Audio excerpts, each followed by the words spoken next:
Gen জি আগুনে শাসকের নারী নক্ষত্র কিভাবে পুড়ে ছারখার হয় তা দেখেছে বাংলাদেশ। সেখান থেকেই ছিল আশা, ভরসাও ছিল।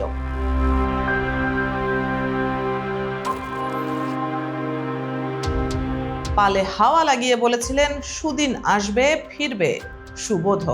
এরকম দিন দেখার জন্য আমার মা আমাকে জন্ম দেয় নাই, এরকম দিন দেখার জন্য একাত্তরে স্বাধীন হয় নাই। তবে না, আশার মাস তুলে আঘাত এনেছে সেই পুরনো ঝড়।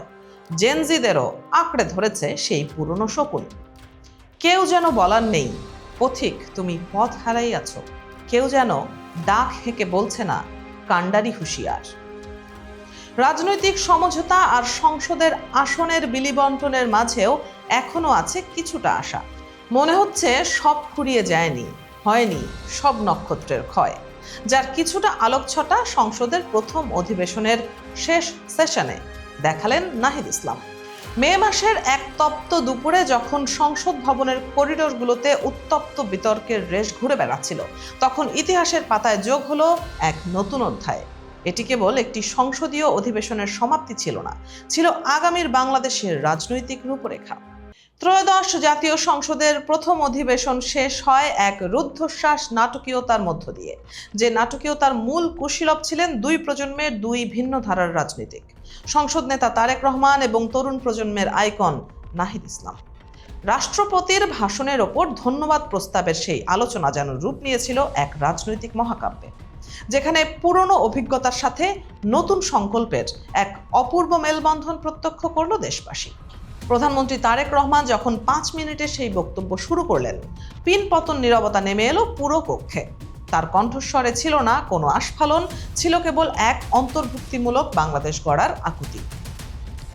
এই সংসদকে ব্যর্থ হতে দেওয়া যাবে না, প্রধানমন্ত্রীর এই একটি বাক্য যেন দেশের কোটি মানুষের হৃদস্পন্দন হয়ে প্রতিধ্বনিত হলো। বিভাজন ভুলে ঐক্যের যে ডাক তিনি দিলেন, তা যেন এক নতুন ভোরের ইঙ্গিত। কিন্তু এই নাটকীয়তার সবচেয়ে উজ্জ্বল মুহূর্তটি তৈরি হলো তখন, যখন মাইক্রোফোন হাতে নিলেন বিরোধী দলের চিফ হুইপ নাহিদ ইসলাম। 33 মিনিটের সেই বক্তব্য ছিল তীরের মতো ধারালো এবং দর্শনের মতো গভীর।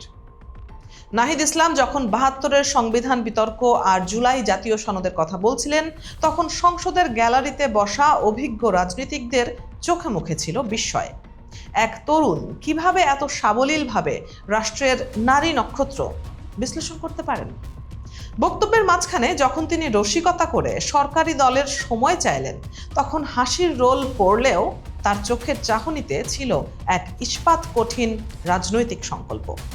তিনি মনে করিয়ে দিলেন, তিনি কেবল একজন আইন প্রণেতা নন, তিনি এই সময়ের গর্জে ওঠা তারুণ্যের প্রতিনিধি। সংসদ টিভির পর্দায় তখন কোটি চোখ নিবদ্ধ। নেটিজেনদের মধ্যে রীতিমতো ঝড় বয়ে যাচ্ছিল। সবাই যেন এক বাক্যে মেনে নিল, বিরোধী দলের পক্ষ থেকে এটিই ছিল এবারের অধিবেশনের মাস্টার ক্লাস ডেলিভারি। দর্শক, নাহিদ ইসলামের এই উত্থান হঠাৎ করে হয়নি। এটি ছিল ঢাকা বিশ্ববিদ্যালয়ের সেই অন্ধকার রাতগুলোতে করা অসংখ্য পাঠচক্রের ফল। রাজনীতি যেখানে শুধু স্লোগান আর পেশিশক্তির লড়াই, সেখানে তিনি নিয়ে এসেছেন বুদ্ধিবৃত্তিক গভীরতা। যখন একদল তরুণ ক্ষমতার লোভ ছেড়ে বইয়ের পাতায় আর দর্শনের তত্ত্বে আগামীর বাংলাদেশের স্বপ্ন বুনছিলেন, সংসদের সেই উত্তপ্ত তর্কের রেশ এখন ছড়িয়ে পড়েছে রাজপথ থেকে চায়ের কাপে। প্রশ্ন উঠেছে, তবে কি বাংলাদেশের ছাত্র রাজনীতিতে পেশিশক্তির দিন শেষ হয়ে আসছে? মেধাবী ও বুদ্ধিদীপ্ত নেতৃত্বই কি হবে আগামী দিনের হাতিয়ার? একদিকে যখন ক্যাম্পাসগুলোতে ছাত্রদল ও ছাত্র শিবিরের সংঘাতের খবর আসছে, অন্যদিকে সংসদে নাহিদ ইসলামের মতো তরুণদের এই উজ্জ্বল উপস্থিতি এক অদ্ভুত বৈপরীত্য তৈরি করেছে। ক্ষমতা আর জ্ঞানের যে অবিচ্ছেদ্য বন্ধন মিশেল ফুকো দেখিয়েছিলেন, নাহিদ ইসলাম যেন তারই জীবন্ত প্রতিফলন।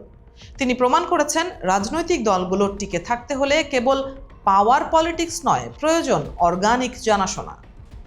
প্রধানমন্ত্রী তারেক রহমানের গরম চেয়ার সামলানোর চাবিকাঠি কি তবে এই তরুণদের হাতেই? তিনি কি পারবেন তার দলের ভেতরে এমন তেজোদ্দীপ্ত ও নির্ভীক তরুণ নেতৃত্ব তুলে আনতে, যারা জনগণের পালস বুঝতে পারে?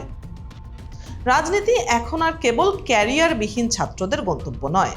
সমাজ এখন খুঁজছে এমন মেধাবীদের যারা রাষ্ট্রযন্ত্রের কলকব্জা বোঝেন এবং একই সাথে জনমানুষের দাবিগুলো কণ্ঠে তুলে নিতে পারেন। সংসদের শেষ দিনে নাহিদ ইসলামের সেই বক্তব্য যেন একটি সতর্ক বার্তা ছিল। পুরনো ধারার রাজনীতি দিয়ে আর এই নতুন প্রজন্মকে সন্তুষ্ট করা যাবে না।